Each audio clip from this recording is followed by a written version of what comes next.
Hello दोस्तों, कैसे हैं आप सभी लोग। आशा करता हूं बढ़िया होंगे। मैं बता दूं, मैं भी बहुत बढ़िया हूं। मेरा नाम है आकाश गुप्ता और स्वागत है आपका ज्ञान सागर क्लासेस में। तो ज्ञान सागर क्लासेस में बेटा हम लोगों ने ये चेक किया, नोटिस किया कि आप लोग सीएस एग्जीक्यूटिव वाले जो बच्चे हैं वो अपने subject tax laws and practice में बहुत ही ज्यादा व्यथित हैं, बहुत ही ज्यादा परेशान रहते हैं कि सर हम लोग थ्योरी पढ़ने वाले बच्चे हैं और कहाँ ये बीच में अपना प्रैक्टिकल वाला सब्जेक्ट आता है। बच्चे इसको एंजॉय तो जरूर करते हैं बट कहीं ना कहीं मात खाते हैं कि किस तरीके से इसे प्रिपेयर करें, कैसे अपने इस पेपर के अंदर इसे स्कोरिंग बनाएं और बेहतर मार्क्स ला सके। गलती भी नहीं है। प्रॉब्लम क्या होती है बेटा कि हम लोग जो अपना ये सीएस एग्जीक्यूटिव का टैक्स लॉज एंड प्रैक्टिस का जो पेपर है इसे हम उसी तरीके से हम डील करने लगते हैं जैसे बाकी आपके और जो उसके थ्योरी सब्जेक्ट्स हैं उन्हें करते हैं। देखिए बेटा, वो लॉज अलग हैं, ये लॉज अलग हैं, इनकी प्रैक्टिकल एप्लीकेशन बहुत ज्यादा है। यहां पे सिर्फ प्रोविजन पढ़ने से बेटा आपका काम जो है वो नहीं बनने वाला।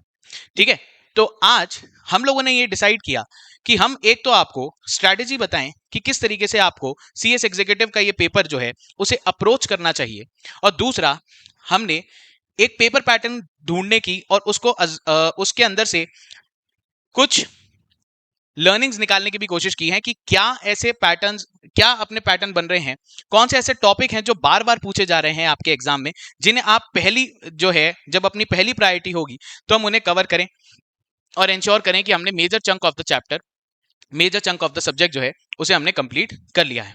तो इसी जो क्रम के अंदर, इसी हमारी चेष्टा में हम लोग आज एक वीडियो बना रहे हैं जिसमें हम डिस्कस करने वाले हैं strategy for CS executive paper number tax laws and practice. ठीक है जी। अब अगर ध्यान से हम देखें तो ये आपका जो सब्जेक्ट है ये बटा हुआ है दो पार्ट्स में। डीटी आपकी कवरेज करता है इसकी 60 मार्क्स की और आईडीटी में आते हैं 40 मार्क्स। आईडीटी मतलब इनडायरेक्ट टैक्स, डीटी मतलब डायरेक्ट टैक्स। और आईडीटी इनडायरेक्ट टैक्स कवर करता है जीएसटी और कस्टम्स का अपना प्रोविजंस। चलिए देखते हैं क्या हमें करना चाहिए। तो सबसे पहले बात करते हैं बेटा स्पेशल पॉइंट्स फॉर प्रिपरेशन। हमारे को तैयारी करनी है तो करनी कैसे है, इस सब्जेक्ट को टैकल करना है तो कैसे करना है। देखिए बेटा प्रोफेशनल एग्जाम है, ठीक है। ऐसा नहीं है कि आप पीछे का जो है पैटर्न देख के आप पूरी तरह से गैस कर लें कि सर सिर्फ ये पढ़ के जाते हैं तो काम बन जाएगा, बाकी नहीं भी पढ़े तो कोई फर्क नहीं पड़ता। सबसे गलत बात है ये। सबसे पहले तो आप जैसे भी आपको ये चाहे इजी लगे चाहे डिफिकल्ट, सबसे पहला हमारा टारगेट होना चाहिए बेटा full coverage of the syllabus. सबसे पहला आपका जो टारगेट होना चाहिए वो होना चाहिए full coverage of the syllabus. इसे मतलब क्या है मेरा बेटा? मतलब मेरा यह है बेटा कि कम से कम एक बार आपकी नजरों के सामने से प्रोविजन जरूर एक बार थ्रू हो जाना चाहिए। आप ऐसे नहीं कह सकते कि सर मैं सीधे क्वेश्चन कर लूं, क्या क्या प्रोविजन पढ़ने की जरूरत भी है क्या? जी, जरूरत है। ठीक है, जब तक आपको बेटा प्रोविजंस ढंग से समझ में नहीं आते तो क्वेश्चन आप टैकल नहीं कर पाओगे। आप अगर इस पॉइंट पे गए कि सर अपन क्या करते हैं, पीछे का पैटर्न ही उठा के उसके क्वेश्चंस कर लेते हैं तो अपना प्रोविजन तो अपने आप ही कवर हो जाएगा, नहीं। ध्यान से अगर आप सोचेंगे तो चाहे कोई भी प्रोफेशनल एग्जाम हो बेटा, सीएस तो इसके अंदर खासकर, इसके अंदर क्वेश्चंस आपके रिपीट होंगे ही नहीं। तो चक्कर क्या पड़ेगा? हर साल नया क्वेश्चन, हर साल नया क्वेश्चन, तो कहीं ना कहीं तो आप फंसोगे ही फंसोगे। इसलिए बेटा सबसे ज्यादा इंपॉर्टेंट यह है कि सबसे पहले आप अपना कवरेज करें पूरा कोर्स का।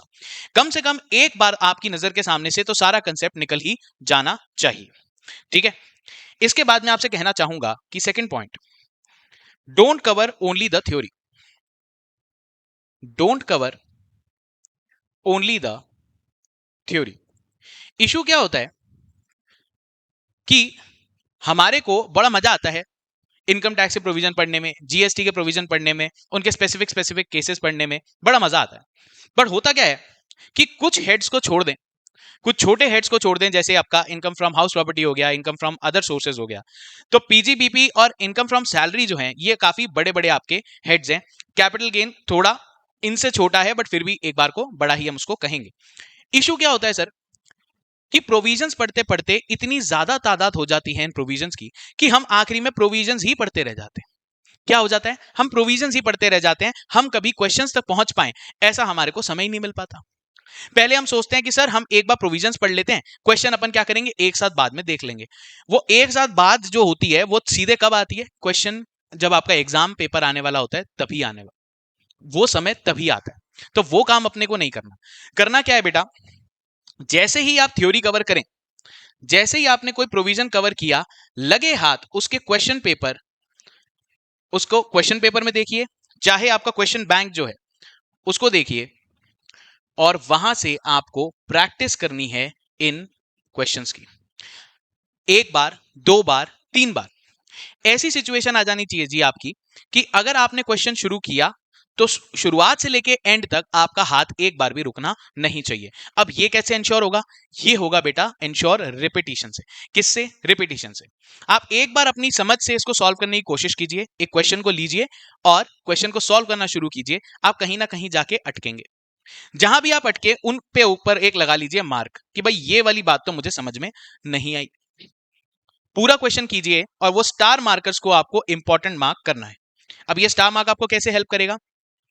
अब आप क्या करेंगे? अब आप इसके आंसर्स देखेंगे, सॉल्यूशन देखेंगे, जहां पे आप अटके स्पेशली उसका देखेंगे कि भैया ट्रीटमेंट किस तरीके से हुआ हुआ है। इस ट्रीटमेंट के लिए 2 मिनट चाहे रुकिए, इस ट्रीटमेंट को एक बार यहां समझिए, एक बार अपने मॉड्यूल जहां से भी आपने पढ़ाई करी है उस आपके नोट्स या मॉड्यूल से आप चेक कीजिए और उसे एक बार को अपने मन में उतारिए।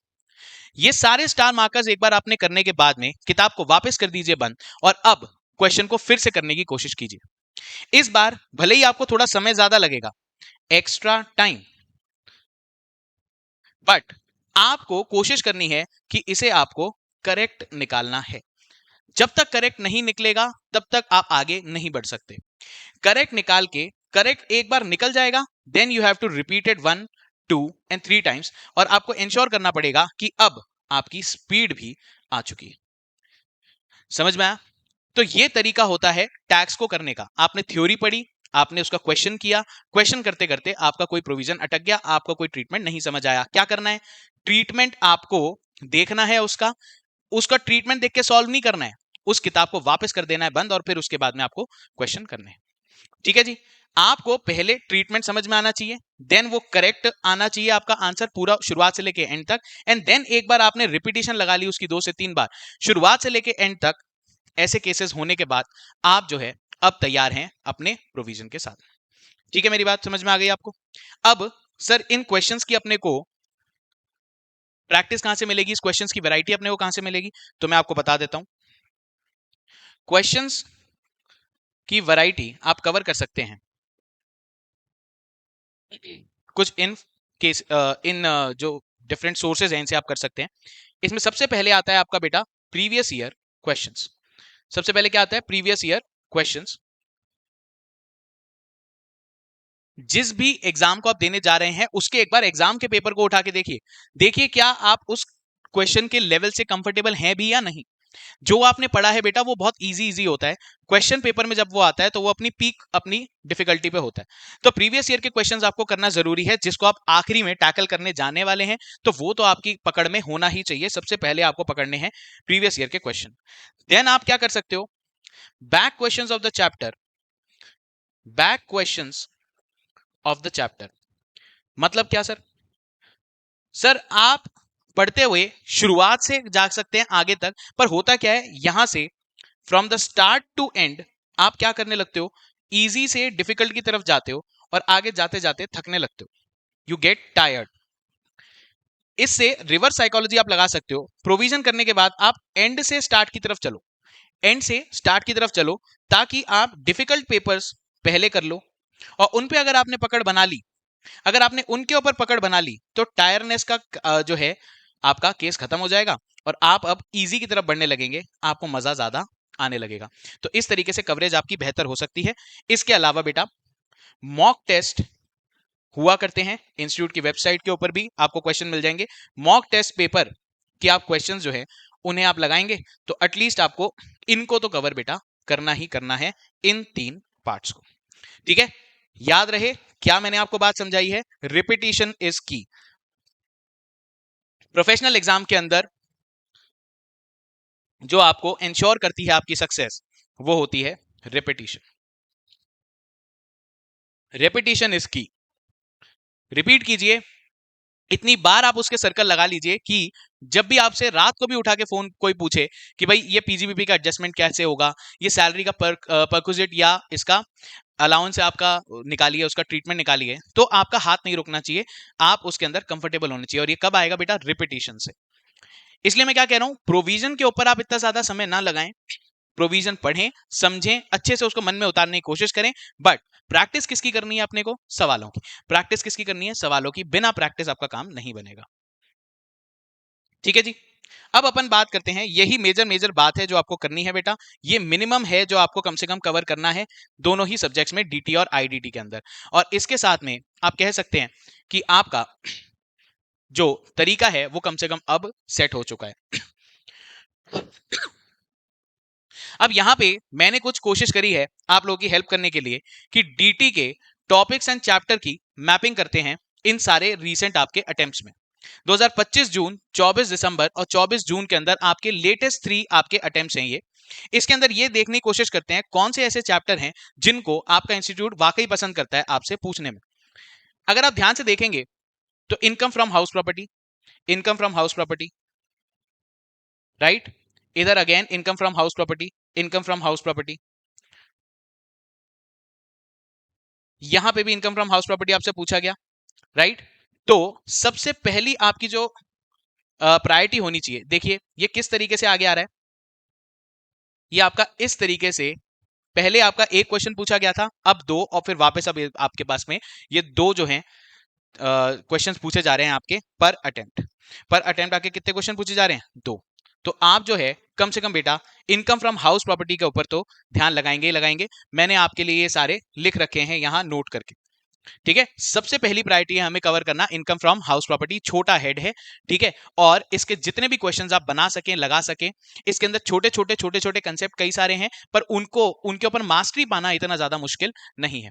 इसके अंदर इंटरेस्ट कैलकुलेशन का एक इंपॉर्टेंट पार्ट आता है, इसके अलावा जीएवी कैलकुलेशन का एक इंपॉर्टेंट पार्ट आता है, और जो है स्टैंडर्ड डिडक्शन निकालना, आपका वैकेंसी पीरियड का निकालना, वो वाला एक इंपॉर्टेंट पार्ट है। तो वो अपने को कवर करना है इनकम फ्रॉम हाउस प्रॉपर्टी में।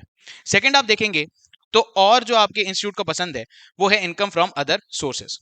इनकम फ्रॉम अदर सोर्सेज ये रहा, इनकम फ्रॉम अदर सोर्सेज ये रहा। यहाँ पे आपका टोटल इनकम निकालनी है आपको, राइट? उसके अलावा आईएफओएस यहाँ है, आईएफओएस यहाँ है, इसके अलावा आईएफओएस यहाँ है, और बस यहां तक आपका इनकम फ्रॉम अदर सोर्सेज है। ठीक है बेटा, तो ये पूरा एज अ हेड, और ज्यादा मुश्किल नहीं है। जो भी कोई इनकम बाकी हेड में नहीं आती वो कहां आती है? इनकम फ्रॉम अदर सोर्सेज में। तो आपको बस ये सारे केसेस याद करने हैं, कौन कौन से केसेस है जो इनकम फ्रॉम अदर सोर्सेज में आपके टैक्स किए जाते हैं।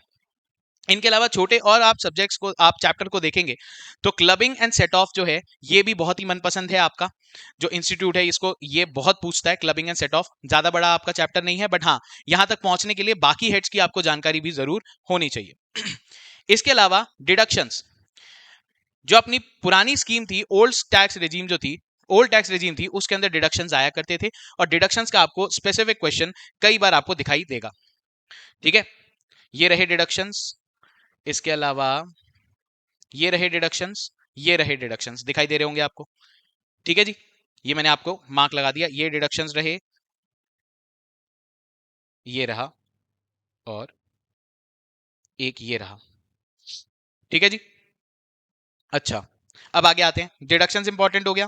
अब अपन चलते हैं थ्योरी वाले चैप्टर्स की तरफ। ये आ गया आपका टीडीएस टीसीएस। टीडीएस टीसीएस भी आपके चैप्टर जो है कोर्स के अंदर है, और इसकी कवरेज बेसिकली है एप्लीकेबिलिटी के बारे में। कौन से वाले ऐसे ट्रांजैक्शन है जिसके ऊपर टीडीएस अप्लाई होता है, यहां तक आपकी जो है क्वेश्चन आपको लिमिट करेगा, तो आपको एप्लीकेबिलिटी के बारे में पता होना चाहिए। ठीक है, ये सब मैंने मार्क कर दिया। इसके अलावा इंपॉर्टेंट की अगर बात करें, इनकम फ्रॉम सैलरी और इनकम फ्रॉम पीजीबीपी जो है आपका, profit and gains from business and profession, ये बड़े बड़े हेड्स हैं। ठीक है, इनको करने में समय लगता है, पर अगर आपकी मैं मदद करना चाहूं तो भी मैं क्या देख पा रहा हूं बेटा कि अलाउंस का कैलकुलेशन सैलरी में और परक्विजिट्स का कैलकुलेशन सैलरी में ये ज्यादा पूछा जा रहा है आपसे। इसके अलावा पीजीबीपी की अगर बात करें तो आपके इंस्टीट्यूट का फेवरेट टॉपिक है प्रिजम्पटिव टैक्सेशन। इसके अंदर आते हैं आपके 44 एडी, 44 एडीए, 44 एई, और उसके अलावा एनआर के, नॉन रेजिडेंट के प्रिजम्पटिव जो टैक्सेशन होता है उसके सेक्शंस। हालांकि इसकी आपकी कवरेज जो है कम रहेगी। दूसरा जो इंपॉर्टेंट है वो फिर बेटा डेप्रिसिएशन का कैलकुलेशन है, डेप्रिसिएशन का कॉन्सेप्ट। इनके ऊपर अगर आपने मास्टरी हासिल कर ली तो आप ये समझिए आप मेजॉरिटी पोर्शन के लिए आप अपने कंट्रोल में है for the purpose of DT. देखिए पढ़ना तो अपने को ज्यादा ही है, राइट, पढ़ना तो अपने को ज्यादा है, बट हाँ हम शुरू कहां से कर सकते हैं, किन चीजों के ऊपर फोकस ज्यादा दे सकते हैं, किसके ऊपर एफर्ट डालने की वजह से हमारा रिजल्ट ज्यादा निकल आएगा, वो आपको यहां से इस मैपिंग से पता चल पाएगा। ये आप नोट कर सकते हैं, ये आपके सामने। आइए आगे बढ़ते हैं।